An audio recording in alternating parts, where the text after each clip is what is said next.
The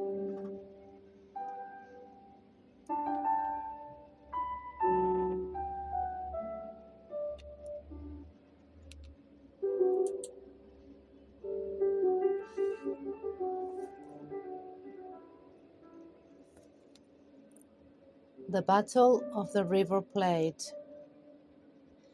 This is a very special article for me because it happened right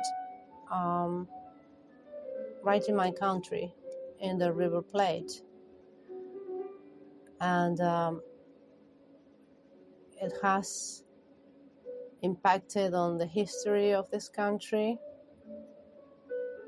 And sometimes you can, at least when I was younger, you could still see some of the wreckage. I think it was the main mast sticking out from the from the water. So I found this interesting. I think it's fascinating what happened there, the Battle of the River Plate in the Second World War. It's interesting for me and obviously for the world, for people who love history. So I'm going to read it, okay? And I may make comments on it. I mean, obviously I wasn't there when it happened, but it happened right on the main river of my country, so it's quite a tale. And and its ramifications, because many German soldiers of Marines, I don't know how you call them, they came to live here and they spread out to Argentina and the rest of South America, but that's another creepy history. So I'm going to start with this beautiful music, and let's go. And I want to thank everyone for their support.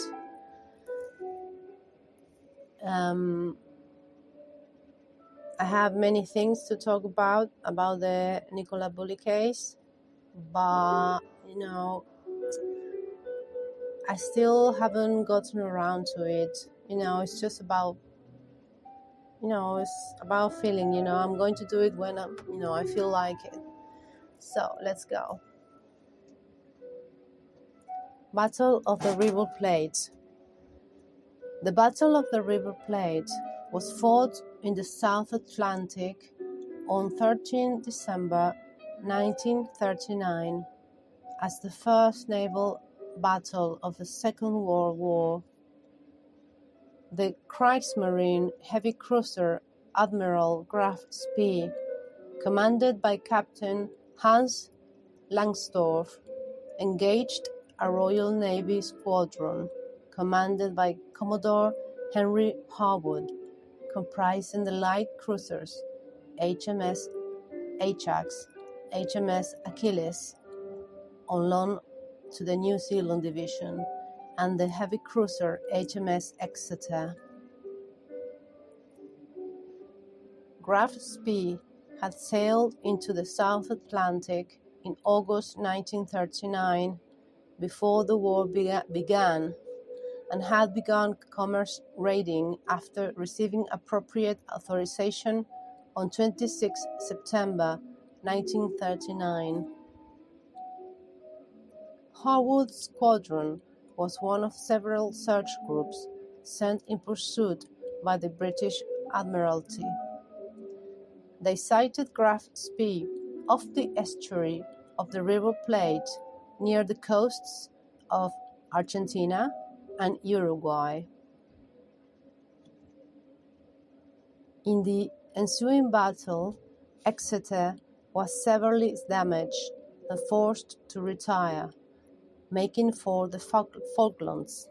Ajax and Achilles suffered moderate damage. Damage to Graf Spee, although not extensive, was critical because her fuel system was crippled. Ajax and Achilles shadowed the German ship until she entered the port of Montevideo, the capital of neutral Uruguay, to effect urgent repairs. Langsdorff was told that his stay could not be extended beyond 72 hours. Apparently, believing that the British had gathered a superior force to await his departure, he ordered the ship to be scuttled. 3 days later, Langsdorff killed himself. Background: Admiral Graf Spee had been at sea at the start of the Second World War in September 1939 and had sunk several merchantmen in the Indian Ocean and South Atlantic Ocean without loss of life due to her captain's policy of talking all crews on board before sinking the victim. Oh well, at least they didn't kill everyone. Oh God, that's ironic. But it's fascinating as well. The Royal Navy assembled 9 forces to search for the surface raider.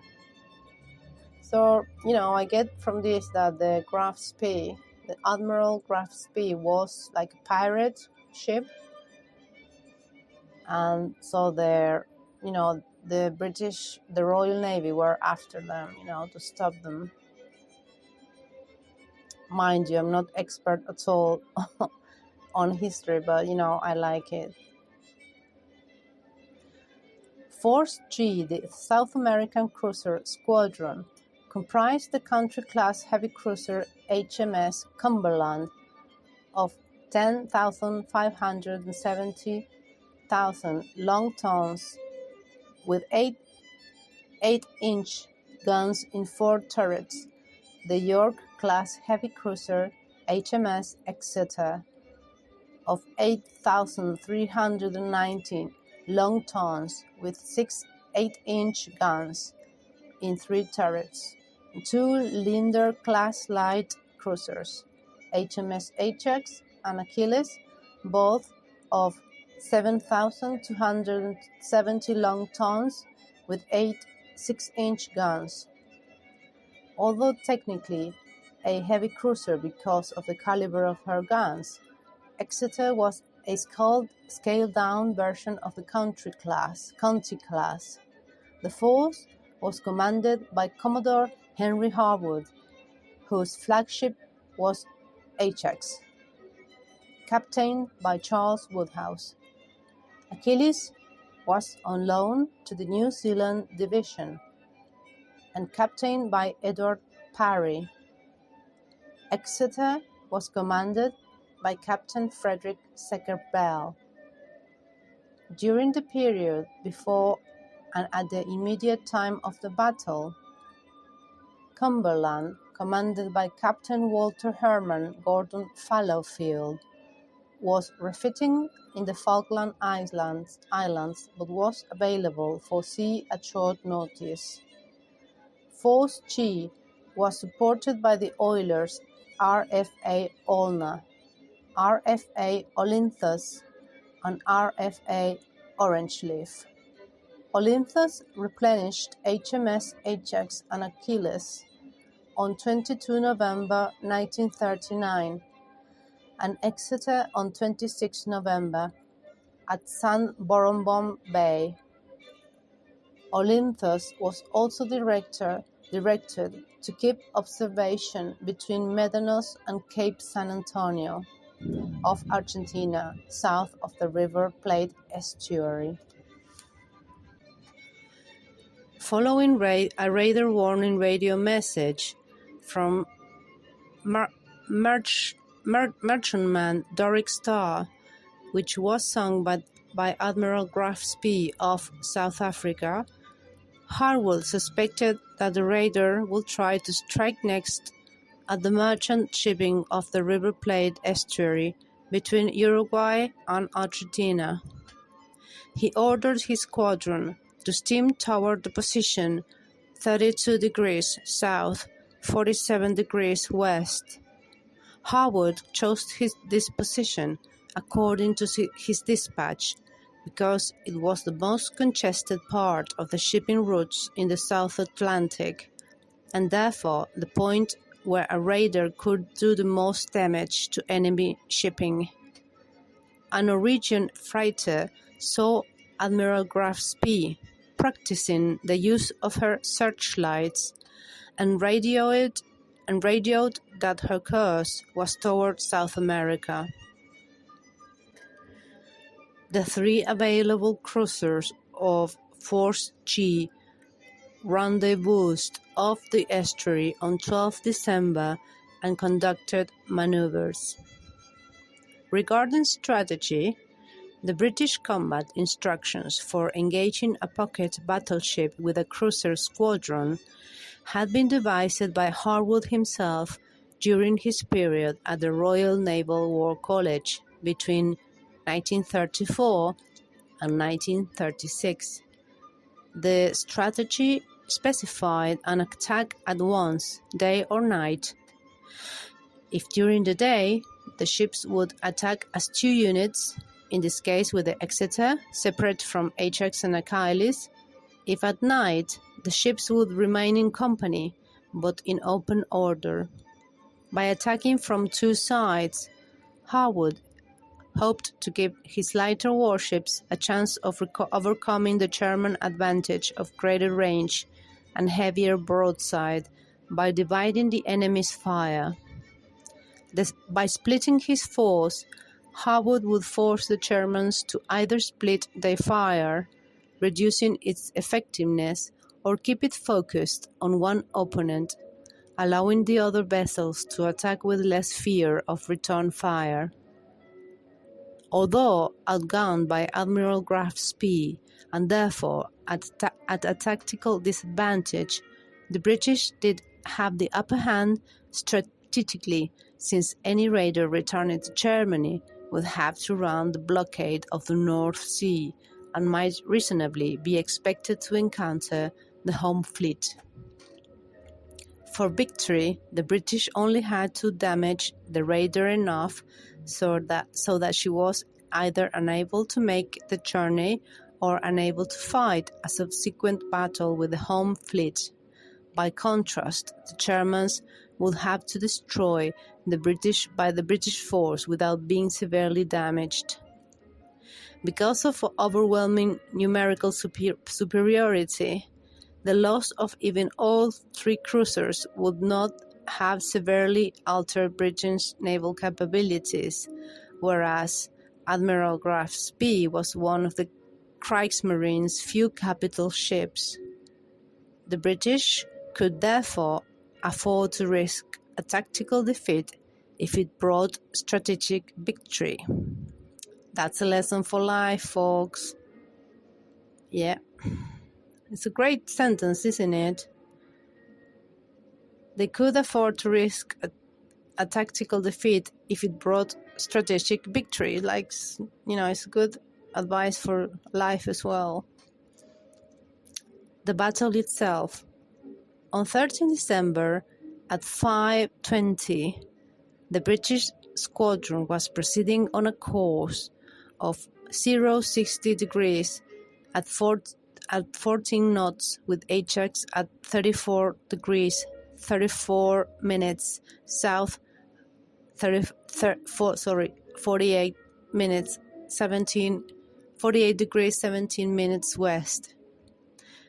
319 nmi, that is 720 kilometers east of Montevideo.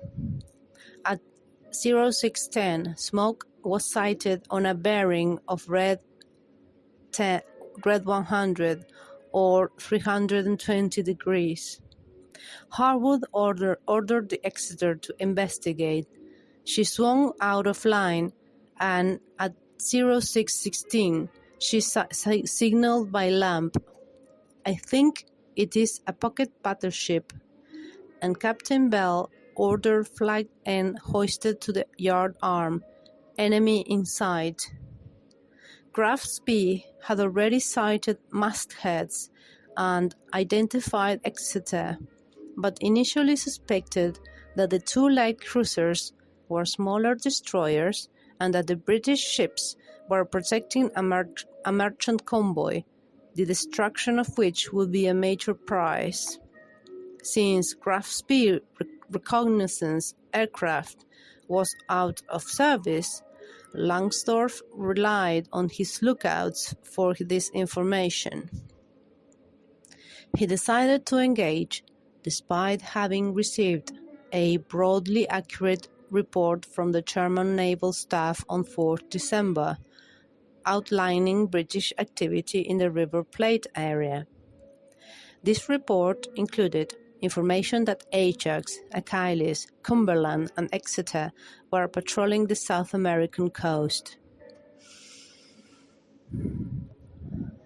Langsdorff realized too late that he was facing 3 cruisers, calling on the immediate acceleration of his diesel engines. He closed with the enemy squadron at 24 kn in the hope of engaging the steam-driven British ships before they could work up from cruising speed to full power. An alternative strategy would have been keeping the British ships at a distance to destroy them with his 283 mm guns while remaining out of range of their smaller 6-inch and 8-inch guns. However, Langsdorff knew the British cruisers had a 4-6 knot speed advantage over Graf Spee and could stay out of range while calling for reinforcements. The British executed their battle plan. Exeter turned northwest, while Ajax and Achilles, operating together, turned northeast to spread Graf Spee's fire. Graf Spee opened fire on Exeter at 19,000 yards with her 6 283 mm guns at 0618. Exeter opened fire at 0620, Achilles at 0621. Exeter's aft guns at 0622 and Ajax at 0623. Lieutenant Commander Richard Jennings, Exeter's gunnery officer, remembers, "As I was crossing the compass platform, the captain hailed me, not with the usual rigmarole of enemy in sight, bearing, etc., but with the 'there's the fucking sheer, open fire at her.' Throughout the battle, the crew of the Exeter thought they were fighting the sister ship's sheer, but the name of the enemy ship was, of course, the Graf Spee." It's funny, they said fucking in those days. There's the fucking sheer. That's funny. I mean, it's funny for me, that in those days, 1939, British lieutenant commanders were saying fucking. I mean, it's funny for me. But anyway, let's go on. From her opening salvo, Graf Spee's gunfire proved fairly accurate. Her third salvo, straddling Exeter at 0623, a 283 mm shell burst just short of Exeter, abreast the ship. Splinters from the shell killed the torpedo's tube's crews, damaged the ship's communications, riddled the ship's funnels and searchlights, and wrecked the ship's walrus aircraft, just as it was about to be launched for gunnery spotting.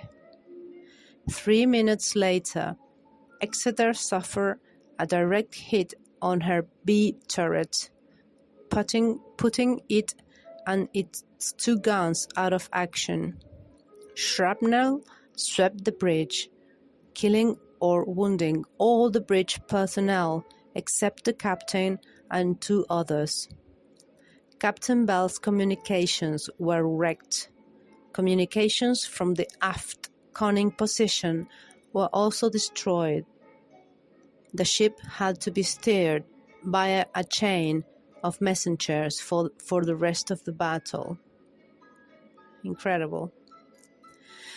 Meanwhile, Ajax and Achilles closed to 13,000 yards and started making in front of Graf Spee, causing her to split her main armament at 0630 and otherwise use her 150 mm guns against them.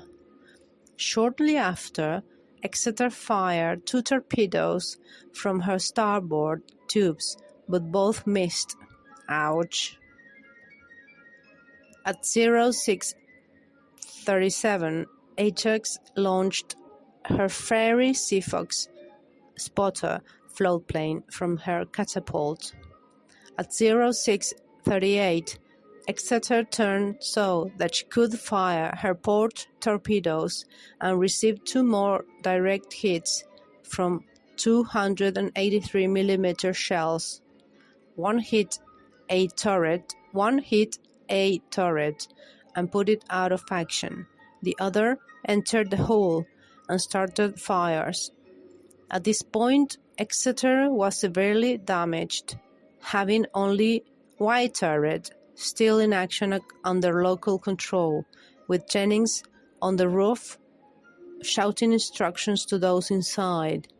She also had a 7-degree list, was being flooded and being steered with the use of her small boat's compass. However, Exeter dealt the decisive blow. One of her 8-inch shells had penetrated 2 decks before exploding in Graf Spee's funnel area, destroying her raw fuel processing system and leaving her with just 16 hours fuel, insufficient to allow her to return home. So basically here, the Graf Spee was screwed, right? This is very compelling, story, At this point, nearly 1 hour after the battle started, Graf Spee was doomed. She could not make fuel system repairs of this complexity under fire. 2/3 of her anti-aircraft guns were knocked out, as well as one of her secondary turrets. There were no friendly naval bases within reach, nor were any reinforcements available. She was not seaworthy and could make only the neutral port of Montevideo. That's, in my area, let's say. Graf Spee hauled round from an easterly course, now behind Ajax and Achilles, towards the northwest and laid smoke. This course brought Langsdorff roughly parallel to Exeter. By 0650, Exeter listed heavily to starboard, taking water forward. Nevertheless, she still steamed at full speed and fired with her 1 remaining turret. 40 minutes later, water splashed in by a 283 mm near-miss short-circuit her electrical system for that turret. Captain Bell was forced to break off the action. This would have been the opportunity to finish off Exeter. Instead, the combined fire of Ajax and Achilles drew Langsdorff's attention as both ships closed the German ship. Lieutenant Ron Atwell who served in Exeter during the battle, described Exeter's battle. 20 minutes later, Ajax and Achilles turned to starboard to bring all their guns to bear. So I'm going to start that paragraph again. 20 minutes later, Ajax and Achilles turned to starboard to bring all the guns to bear, causing Graf Spee to turn away and lay a smoke screen. At 07:10, the two light cruisers turned to reduce the range from 8 mi, is that miles, 8 miles, even though this meant that only their forward guns could fire. At 07:16, Graf Spee turned to port and headed straight for the badly damaged Exeter, but fire from Ajax and Achilles forced her at 07:20 to turn and fire her 283mm guns at them, while they turned to starboard to bring all their guns to bear. Ajax turned to starboard at 07:24 and fired her torpedoes at a range of 4.5 miles, causing Graf Spee to turn away under a smoke screen. At 07:25, Ajax was hit by a 283mm shell that put X turret out of action and jammed Y turret, causing some casualties. By 07:40, Ajax and Achilles were running low on resources, and the British decided to change tactics, moving to the east under a smoke screen. Harwood decided to shadow Graf Spee and try to attack at night, when he could attack with torpedoes and better use his advantages of speed and maneuverability, while minimizing his deficiencies in armor. Ajax was again hit by a 283mm shell that destroyed her mast and caused more casualties. Graf Spee continued to the southwest. Pursuit. The battle now turned into a pursuit.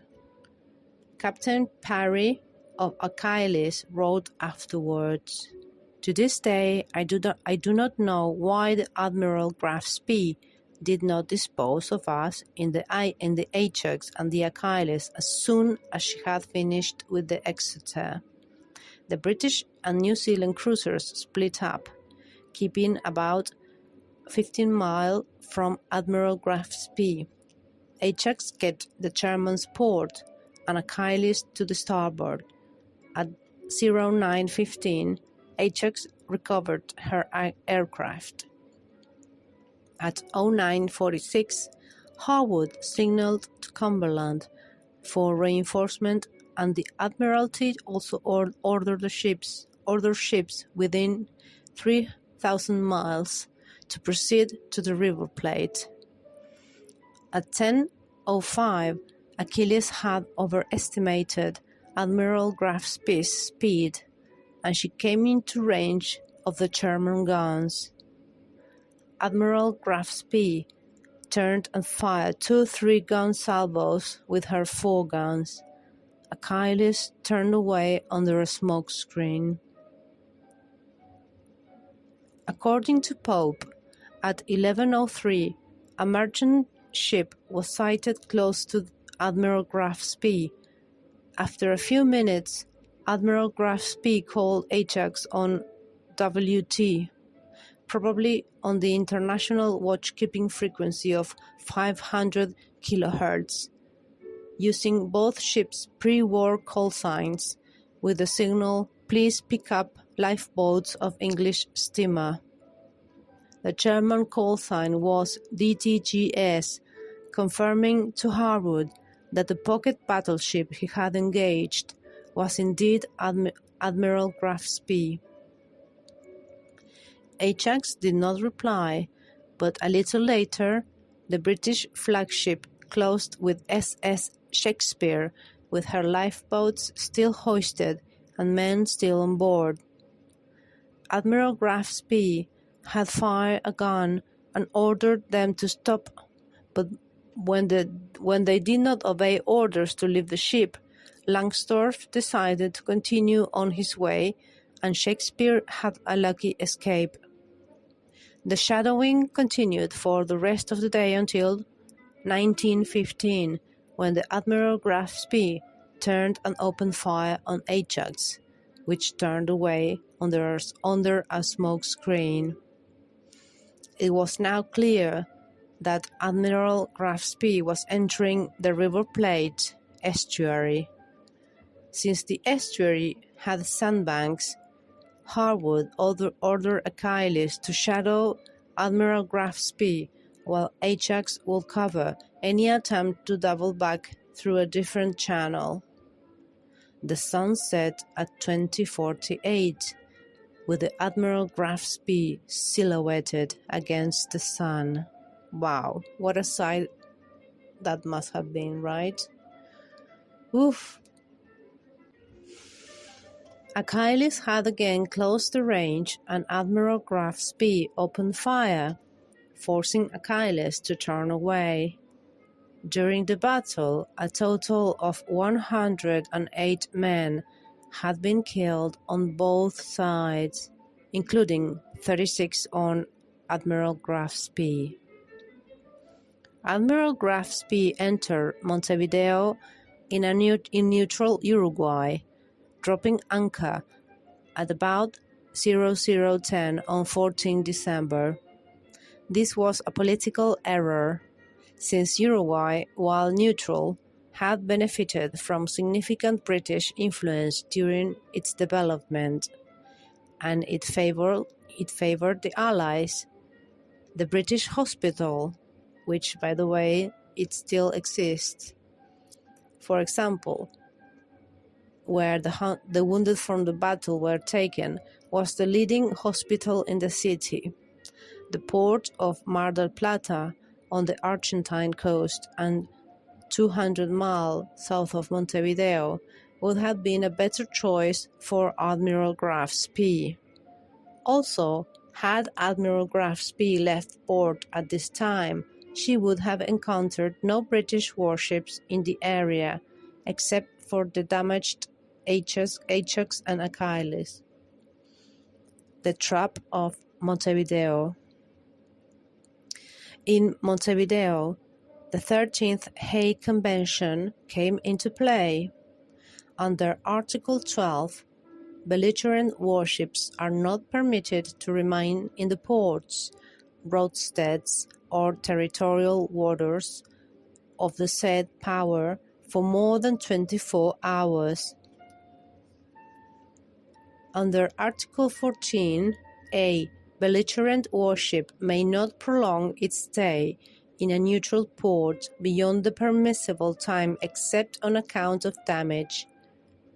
British diplomats duly pressed for the speedy departure of the Graf Spee. Also relevant was Article 16, of which part reads, "A belligerent warship may not leave a neutral port or roadstead until 24 hours after the departure of a merchant ship flying the flag of its adversary." In accordance with their obligations, the Germans released 61 captive British merchant seamen who had been on board. Oh dear, that must have been like really scary to be there, to experience all that pursuit and battle. Langsdorff, that is, Graf Spee's captain, then asked the Uruguayan government for 2 weeks to make repairs. Initially, the British diplomats in Uruguay, principally Eugene Millington Drake — by the way, I studied English there, in an institute with that name made several requests for Admiral Graf Spee to leave port immediately. After consultation with London, which was aware that there were no significant British naval forces in the area, Millington Drake continued to demand that Admiral Graf Spee leave. At the same time, he arranged for British and French merchant ships to steam from Montevideo at intervals of 24 hours, whether they had originally intended to do so or not, thus invoking Article 16.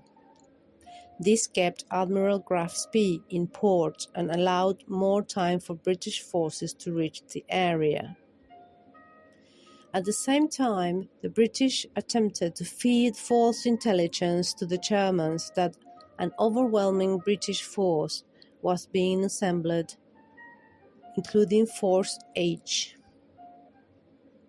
that is, the aircraft carrier HMS Ark Royal and the battlecruiser HMS Renown.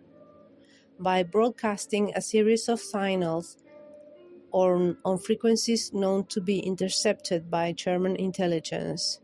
In fact, the two cruisers had been joined only by Cumberland, which had arrived at 2200 on 14 December after steaming 1,014 nautical miles from the Falkland Islands in 34 hours at an average of over 90% of her full trial speed attained over much shorter distances.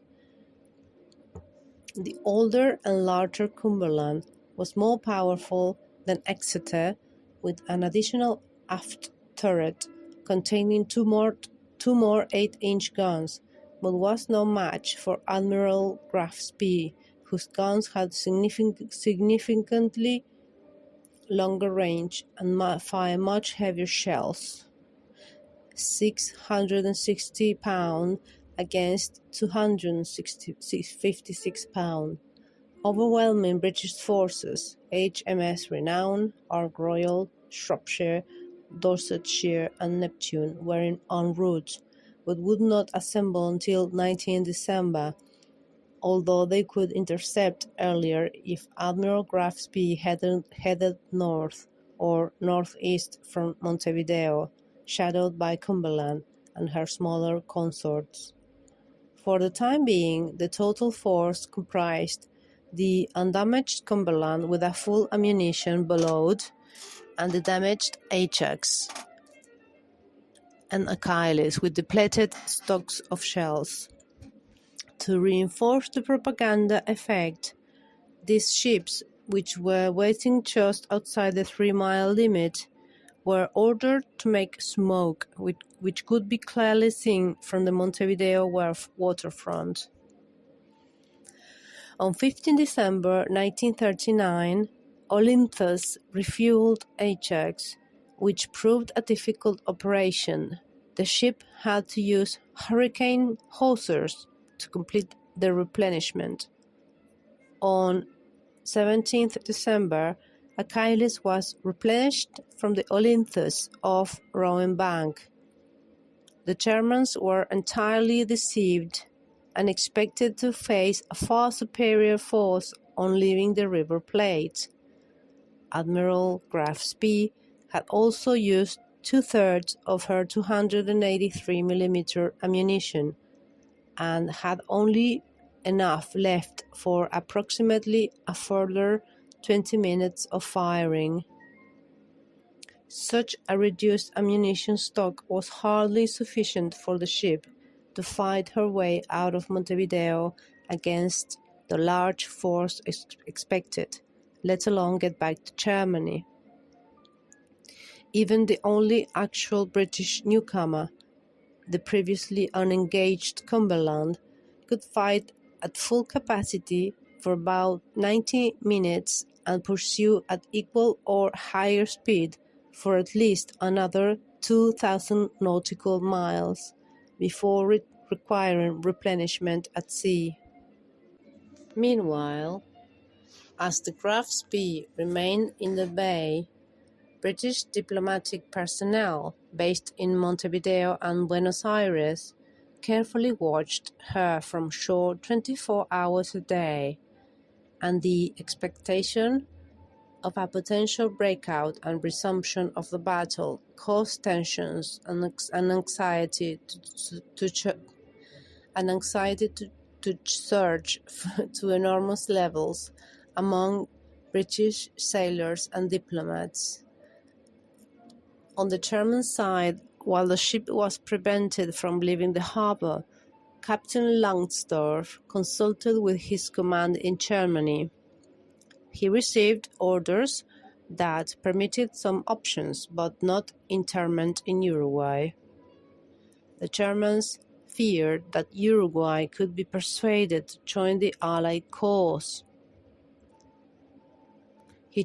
Ultimately, he chose to scuttle his ship in the River Plate estuary on 17 December to avoid unnecessary loss of life for no particular military advantage, a decision which infuriated Adolf Hitler. The crew of Admiral Graf Spee were taken to Buenos Aires, Argentina, where Captain Langsdorff shot himself on 19 December. He was buried there with full military honors, and several British officers attended. Many of the crew members made their homes in Montevideo with the help of local people of German origin. The German dead were buried in the North Cemetery in Montevideo. This will be an interesting, podcast to go there and film, the graves of the German dead soldiers. Yes. Let me know what you think. Continuing on. Aftermath. The German propaganda machine had reported that Admiral Graf Spee had sunk a heavy cruiser and heavily damaged 2 light cruisers, while only being lightly damaged herself. Admiral Graf Spee's scuttling, however, was a severe embarrassment and difficult to explain on the basis of publicly available facts. The battle was a major victory for the British, as the damage to Ajax and Achilles was not sufficient to reduce their fighting efficiency, while Exeter, as badly damaged as she was able to reach the Falkland Islands for emergency repairs. Lieutenant Atwill, who wrote an account of the battle in which he served on Exeter, detailed the damage done and the emergency repairs to make the ship seaworthy enough to reach Stanley. There were rumors that she would remain there, becoming a rusting hulk until the end of the war. But First Lord of the Admiralty Winston Churchill wrote to the First Sea Lord and others, "We ought not readily to accept the non-repair during the War of Exeter. She should be strengthened and scuttled internally as far as possible, and come home." Exeter returned to Devonport for a 13-month refit, enhancing Churchill's reputation. While highly praised for his excellent performance in battle, Harwood received criticism directed towards his lack of initiative and for not employing a more aggressive approach. These criticisms are mostly due to Admiral Graf Spee being allowed to escape, though outnumbered by ships able jointly to make a more damaging rate of fire. Prisoners taken from merchant ships by Admiral Graf Spee, who had been transferred to her supply ship Altmark, were freed by a boarding party from the British destroyer HMS Cossack in the Altmark incident in 16 February 1940. whilst in Jøsnfjord, at the time neutral Norwegian waters. Prisoners who had not been transferred to Altmark had remained aboard Admiral Graf Spee during the battle. They were released on arrival in Montevideo. On 22 December 1939, over 1,000 sailors from, yes, there are sailors, not soldiers, right? But anyway, you get my drift. Over 1,000 sailors from Admiral Graf Spee were taken to Buenos Aires and interned there. At least 92 were transferred during 1940 to a camp in Rosario. Some were transferred to Club Hotel de la Ventana in Buenos Aires province, and another group to Villa General Belgrano, a small town founded by German immigrants in 1932. Some of these sailors later settled there.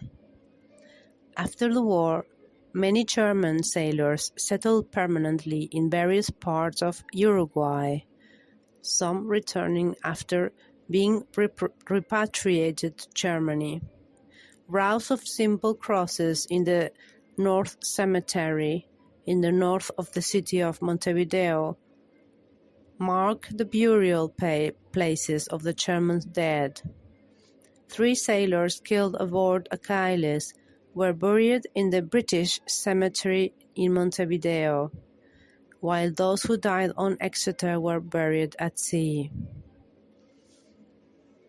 It will be also nice to go to the British cemetery and maybe make a video there. Tell me what you think. And see the graves of, of the sailors, of the British sailors who died.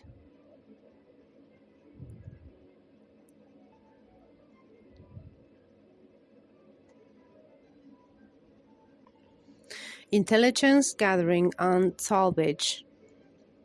Immediately after her scuttling, the wreck of Admiral Graf Spee rested in shallow water, with much of the ship's superstructure remaining above water level.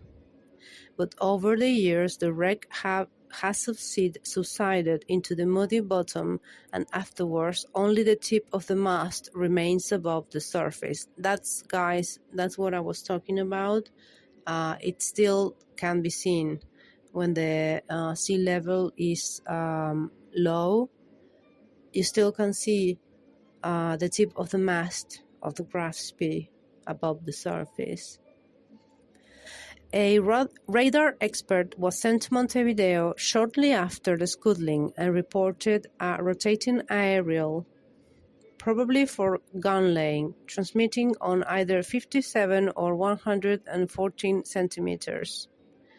In February 1940, the wreck was boarded by U.S. Navy sailors from the light cruiser USS Helena.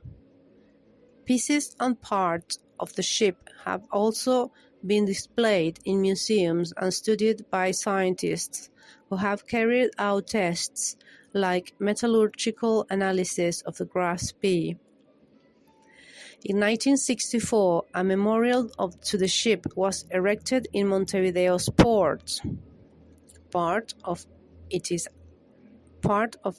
is Admiral Graf Spee's anchor.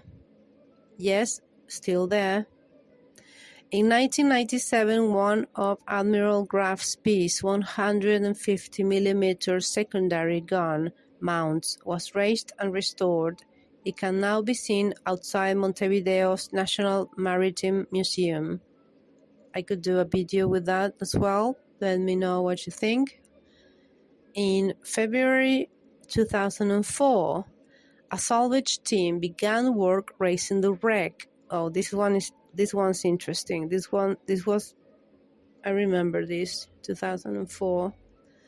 The operation is being funded in part by the government of Uruguay, in part by the private sector, as the wreck is now a hazard to navigation. The first major section, the 27 long tons heavy gunnery control station, was raised on 25th February 2004. It is expected to take several years to raise the entire wreck. Yeah, sure. James Cameron, the filmmaker, filmed the salvage operation. After she has been raised, it is planned that the ship might be restored and put on display at the National Marine Museum. Many German veterans did not approve of this restoration attempt, as they considered the wreck to be a war grave and an underwater historical monument that should be respected. One of them, Hans Uppel, a former specialist torpedo mechanic, 87 years old in 2005, said that this is madness, too expensive and senseless. It is also dangerous, as one of the 3 explosive charges we placed did not explode. Ooh, jeez. On 10th February 2006, the 2-meter, 400-kilogram eagle and swastika crest of the Admiral Graf Spee was recovered from the stern of the ship. I remember that. This spread-wing statue of a Nazi eagle with a wreath in its talons, containing a swastika, was attached to the stern, not the bow like traditional figureheads. It was a common feature of pre-war German warships. In other cases, it was removed for a variety of practical reasons on the outbreak of the war. But because Admiral Graf Spee was already at sea when the war began, she went into action and was scuttled with it attached, thus permitting its recovery. To protect the feelings of those with painful memories of Nazi Germany, the swastika at the base of the figurehead was covered as it was pulled from the water. The figurehead was stored in a Uruguayan naval warehouse following German complaints about exhibiting Nazi paraphernalia. Legacy. In 1956, the film The Battle of the River Plate was made of the battle and Admiral Graf Spee's end, with Peter Finch as Langsdorff. Oh, Peter Finch, that's a great actor. I remember him from Network, a great movie, amazing movie, like Very Now, and it's from 1972, I think. Anyway, in this movie, 1956, The Battle of the River Plate, he was much younger. With Peter Finch as Langsdorff and Anthony Quayle as Harwood. Finch portrays Langsdorff sympathetically as a gentleman. The Achilles, which had been recommissioned in 1948 as HMIS Delhi, flagship of the Royal Indian Navy, played herself in the film. Oh, right. HMS Ajax, twin turrets, was played by HMS Sheffield, triple turrets. HMS Exeter, twin turrets, by HMS Jamaica, triple turrets, and HMS Cumberland by herself. Admiral Graf Spee, 2 turrets, was portrayed by the U.S. heavy cruiser USS Salem, 3 turrets. The incomplete battle-class destroyer HMS River Plate is named after the battle.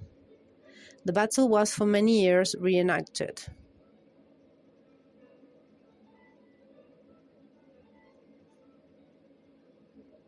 Interesting. Oh, I thought it was going to say much more, because, also, after all this, um,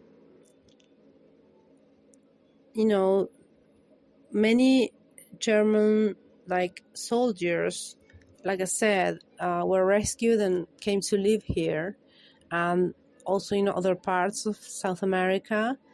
And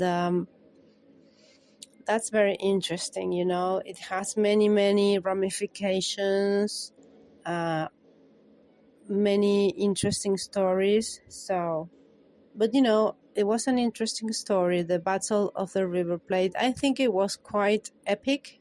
I have always thought that, because it's very, that story, that part of history is very entrenched in my country's psyche, because it happened just right there. um, and imagine when the Admiral Graf Spee um, anchored in Montevideo's port. It was like, wow. It was a big piece of history of the World War II, and of the beginning, actually. And it's very interesting, and I think it's quite epic.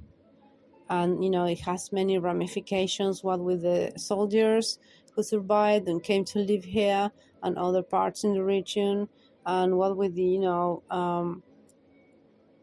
parts of the wreckage that are displayed here. So what do you think? I could go and make videos of of the soldiers in the British soldiers tombs on the British cemetery, and the German. I don't know if you can still see the German soldiers, the German sailors tombs in the Northern Cemetery in Montevideo. But and then you have the Admiral Graf Spee salvaged rangefinder in the capital, Montevideo. And there's the anchor. So it's very interesting. So I hope you have enjoyed this podcast, this narration, and you can subscribe if you like. You can support my channel if you want at coffee.com/Kriti is in the description. And have a great rest of your night or day. And if I don't see you, have good morning, good afternoon, good evening, and good night. God bless you all. Bye.